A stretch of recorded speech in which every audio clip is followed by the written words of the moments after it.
Hi friends, it's Julie and today I'm here with a book review video for you guys. And today I'm going to be talking about Shelter by Jung.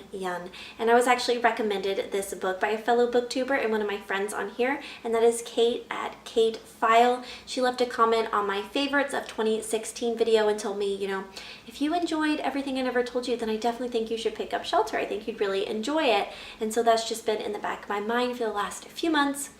And I finally picked it up from the library and it completely blew me away. So I wanted to share my thoughts on it with you guys, so hopefully you would pick it up too.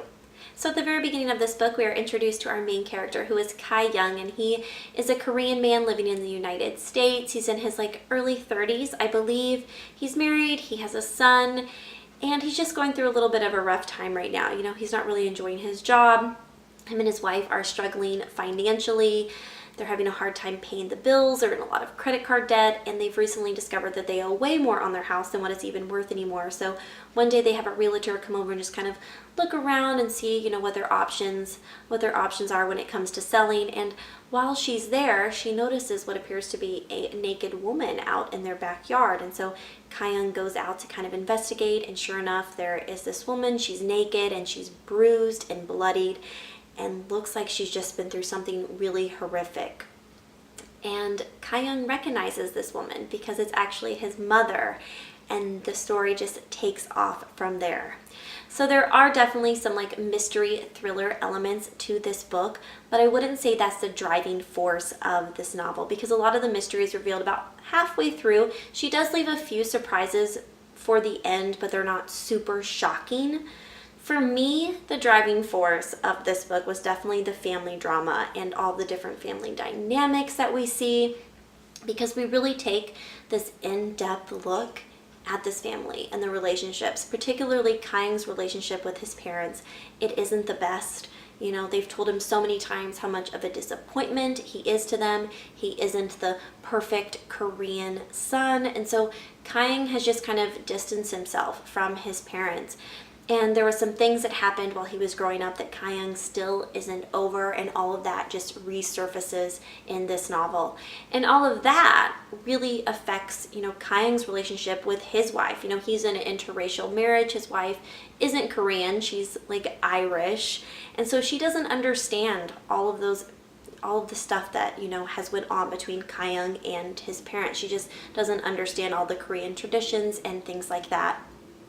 And all of this also affects Kai Jung's relationship with his son, because he doesn't have the best relationship with his father, but he wants to be a good dad. He just doesn't know how to do that. And so there's just so many different layers to this family, and all of them are revealed throughout the course of this book, and it is just so fantastic. The writing in this book is just top notch. It was so great. I flew through the first 200 pages of this book. I couldn't put it down. I was so sucked in to the story. I was so emotionally connected to the characters.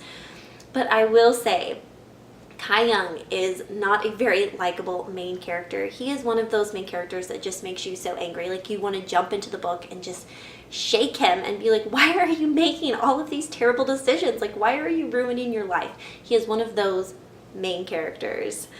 But by the end of this book, I just felt so much for him and his family. I was so emotionally connected to the story, and the very last few pages were just so heart-wrenching and beautiful, and they were just absolutely perfect. The last paragraph of this book is just absolutely perfect. More people need to read this book. To be honest, I don't even really have any criticisms of it. I absolutely loved it. I know that this will be one of my favorites from this year, and I just want more people to read this book. There are definitely some similarities between this one and Everything I Never Told You. I can see why people kind of compare the two, because there is a little bit of a mystery and the family dynamics and things like that, but although they are similar, they are still very different. But I do think that if you enjoyed Everything I Never Told You, then you should definitely pick up Shelter. I think that you will really enjoy it too. For me, I loved it even more than the other. But even if you haven't read Everything I Never Told You, you should still pick up this book if it sounds interesting to you, because seriously, it is so fantastic. I really hope that she writes more books. I don't think that she has written anything else since Shelter, but when she does, I will definitely pick up her other work. She's an author that I will be watching because this book was so incredible. But those are all of my thoughts on Shelter. Please leave me a comment down below and let me know if you've read this book and what you thought about it, or if you plan on picking it up. But thank you guys so much for watching, and I will see you all again very soon. Happy reading. Bye.